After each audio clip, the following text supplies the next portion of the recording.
Corona vaccination को कितनी बड़ी अचीवमेंट मानते हैं आप इसको? नहीं, बहुत अच्छी अचीवमेंट है और हम लोगों के यहाँ भी करीब 6.5 करोड़ हो चुका है और हम लोगों का तो लक्ष्य है कि सभी लोगों को हम लोग वैक्सीनेशन कराएंगे और उसके लिए अभी जस्ट इसके बाद एक मीटिंग भी हम रख रहे हैं, उसमें पूरा का पूरा विचार विमर्श करके और तेजी से जो लोग भी बचे हुए हैं और मान लीजिए कि 4 करोड़ से भी काफी ज्यादा हो चुका है पहला फेज, तो जो पहला फेज हो चुका है तो उसको दूसरा फेज तो करा ही देना है।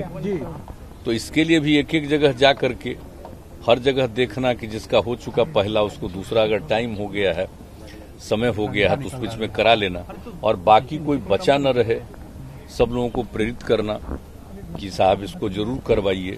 तो इसके लिए और हर जगह, और अब एक बात ये भी बात हो गई हम लोगों की कि हम लोगों को ज्यादातर रूरल एरिया में भी घूम घूम करके हर जगह लोगों को प्रेरित करना और इसका पूरा का पूरा अभियान चलाया जा रहा है, प्रचार वगैरह कराया जा रहा है ताकि लोगों को ये मालूम हो कि सबको ये जरूर वैक्सीनेशन कराना चाहिए, टीकाकरण जरूर कराना चाहिए, ये उनके हित में है ताकि उनको कोई नुकसान नहीं हो सके। तो इसी के लिए कर ही रहे हैं हम लोग। चुनाव है सर, कब निकल रहे हैं चुनाव प्रचार करने के लिए? क्या उम्मीद है? खबर ये भी है सर कि लालू जी भी आ रहे हैं चुनाव प्रचार करने। अरे छोड़िए, नहीं, यहाँ नहीं पूछना चाहिए, ये सब चीज दूसरा है, वो तो 2 जगह की बात है। लेकिन हाँ, एक हम लोगों के लिए बहुत दुख की बात है कि जो भी उत्तराखंड में जो इधर जो घटना हो गई, जितना ज्यादा वर्षापात हो गया और उसके चलते इतने लोगों का डेथ हुआ है और हम लोगों के बिहार का पहले दिन 3 दिन पहले पता चला 3 लोगों का और बाद में 7 और लोगों का पता चल गया। अब इसके आगे और जो कुछ भी उसके बारे में पूरी जानकारी लगातार वहां से हम लोगों के लोग, अधिकारीगण, सब रेजिडेंट कमिश्नर भी लगातार निरंतर संपर्क में और वहां से लोगों को लाने की कोशिश। तो 3 तो पहले आ गया और फिर आज भी उम्मीद है कि 7 का आज आ जाएगा और लोगों को घर तक पहुंचाएंगे। तो ये जिस तरह से लोगों का डेथ हुआ है, इसमें अतिवृष्टि के बाद जो स्थिति वहाँ की हुई, तो हम लोगों के ही लोग हैं जो बाहर काम करते हैं, तो वो लोग आ गए हैं तो हम लोगों को बहुत तकलीफ। और आप सब जानते हैं कि सब पश्चिम चंपारण के ही सारे लोग, मतलब कि 7, 3, 10 लोग जो अभी तक का पता चला है सब एक ही जगह के। तो ये हम लोगों ने तय कर दिया है कि और भी जो सहायता दी जाती है कुछ विभागों के जरिए, जो हमारे लोग बाहर में रहते हैं, वो तो चलता ही रहेगा।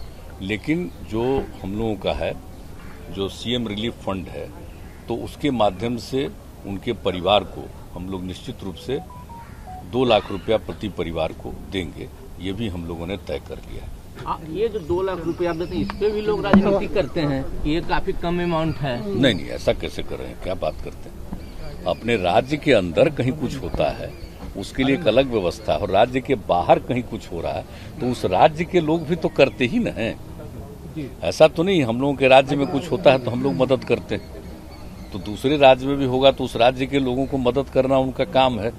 लेकिन उसके अलावे चूंकि हमारे राज्य के हैं तो उसको 2 डिपार्टमेंट के माध्यम से और काम किया जाता है। यही नहीं कि 2 ही लाख होता है, इसके अलावे और भी पैसा होता है, तो इसलिए वो सब तो होता ही है मदद। लेकिन सीएम रिलीफ फंड से 2 लाख रुपया उस परिवार को देना, ये एक अतिरिक्त सहायता है, ये हम लोग देते ही है।